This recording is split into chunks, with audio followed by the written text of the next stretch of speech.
In the deserts of Arabia, an insurgency war was raging years before I got to France. Tribes of Bedouins had united to fight a war that was very different from the one we fought in the trenches. Using small mobile units, they challenged the might of an empire, and they were rallied around the ideas of a single, influential warrior. Ideas of freedom and change.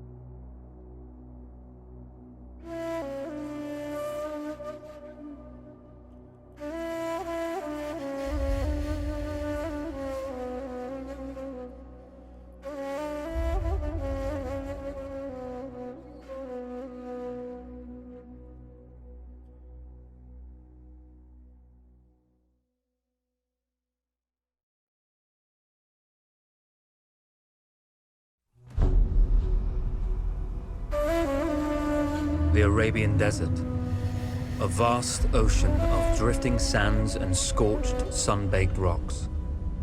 Beneath these endless dunes, oil, the lifeblood of our new mechanical century. For more than 400 years, the Ottoman Empire has ruled these lands, controlling all that's to be found here.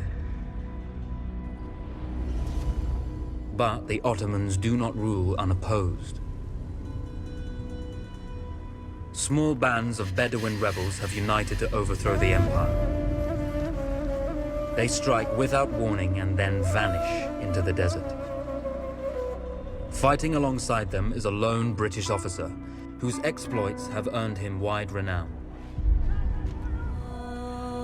The world has taken to calling this man Lawrence of Arabia. In the desert, you rely on good planning, but you also hope for a dash of luck.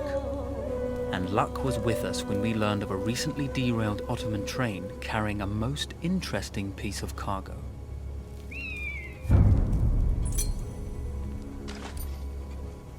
A small patrol had joined the Ottomans who survived the crash.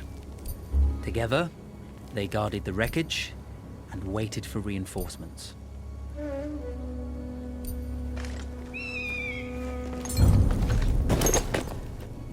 A lone fighter has just one advantage over a large enemy force. A lone fighter can move unseen.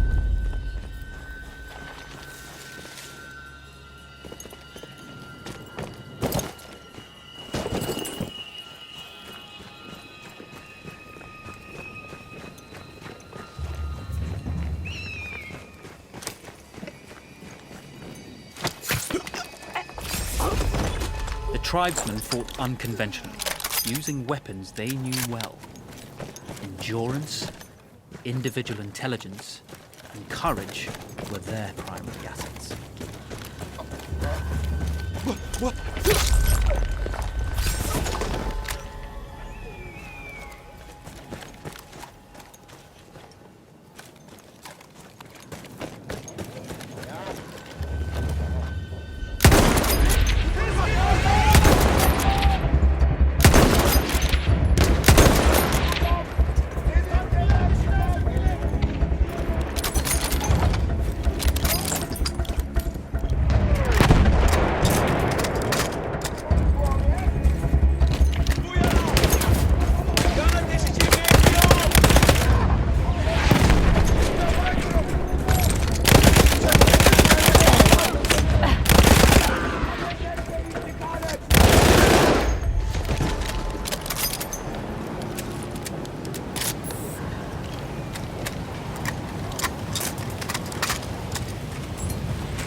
Come out!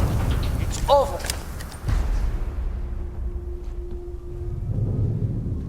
Well, you did not think we would be fast enough to catch you here, did you? Lawrence of Arabia.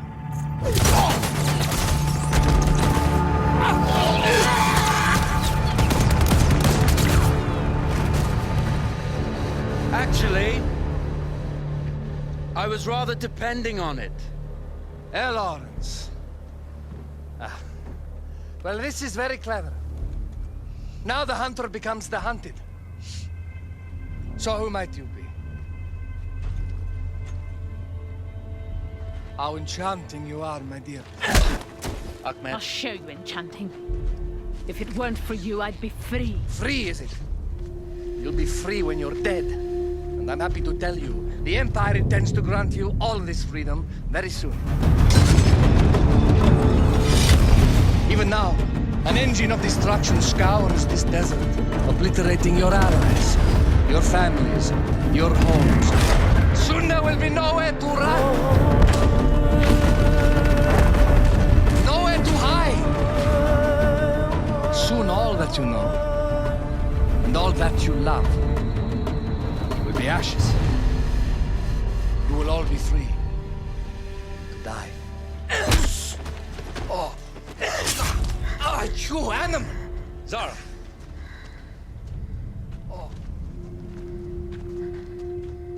Now I understand that you would like nothing more than to strip the flesh from that man's feet and send him off into the desert naked to die. But think about it. You're right. I'm sorry. My friend here, she can be a little brusque. You're going to tell me how to lie to your train, so we can lure it into a trap and destroy it. Impossible. To even begin to talk to that train, you would need an entire book of communication codes. Oh, like this one, you mean?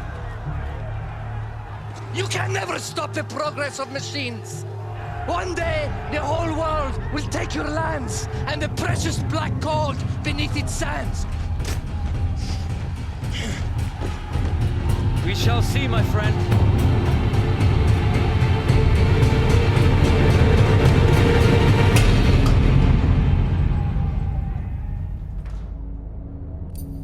Of course, obtaining the codebook was not enough. To destroy this Iron Dragon, this Canavar, as the Ottomans had named it, we had to send it 3 encrypted messages telling it to stand down.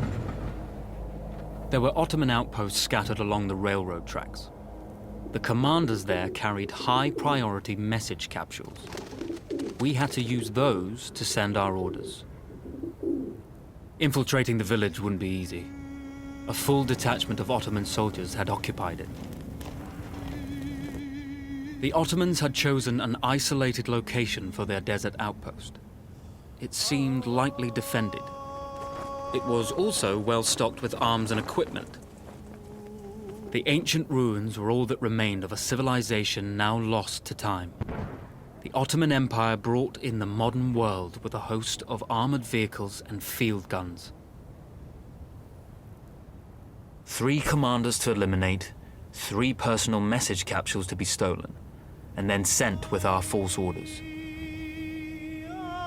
How Zara tackled this dangerous and audacious mission was up to her.